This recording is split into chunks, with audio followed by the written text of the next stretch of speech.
Hello everyone, আসসালামু আলাইকুম। দেখে বুঝতে পারছেন এখানে ইলিশ মাছ রান্না করেছিলাম অনেকগুলা।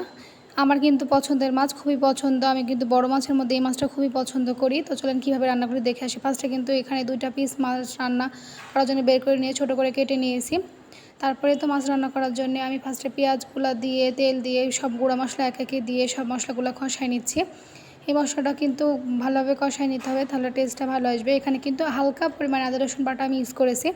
অনেকে আছেন আদা রসুন বাটাটা খান না ইলিশ মাছে, তারা স্কিপ করতে পারেন। তারপরে তো মাছগুলো আমি সব দিয়ে দিলাম। মশলাটা কষানো হয়ে গেলে দেখে বুঝতে পারছেন উল্টাই দিয়েছি। মাছগুলো দেওয়ার পরে আমি কিন্তু মাছটা ওইভাবে রান্না করলে আমার কাছে মনে হয় যে খুবই ভালো লাগে। আপনারা কেমনভাবে রান্না করেন আমাকে কমেন্টে জানাবেন। আমি কিন্তু এইভাবে রান্না করি সচরাচর। তারপরে তো অনেকটা পরিমাণে পানি দিয়ে দিলাম।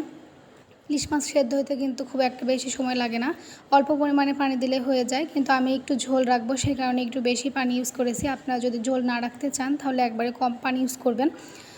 একটু পানি দিলেই কিন্তু সেদ্ধ হয়ে যায়। তারপর দেখে বুঝতে পারছেন যে এখানে ইলিশ মাছের বলক উঠে গেছে। বলক উঠে পানিটা কিন্তু কমে আসলে রান্নাটা শেষ। একবারে সিম্পল রান্না। যারা রান্না জানে না তারাও কিন্তু এই রেসিপিটা ফলো করলে রান্না করতে পারবেন। দেখে বুঝতে পারছেন কমে আসছে। একটা মাছে কিন্তু ডিম ছিল, এত ছোট মাছ তাও ডিম ছিল মাছগুলোতে। আমার কিন্তু ইলিশ মাছের ডিমটা খুবই পছন্দের। আপনাদের কার কার পছন্দ কমেন্ট করে জানাবেন। এই তো রান্না শেষ, দেখে বুঝতে পারছেন কতটা লোভনীয়। মাশাআল্লাহ, আজকের মতো আল্লাহ হাফেজ।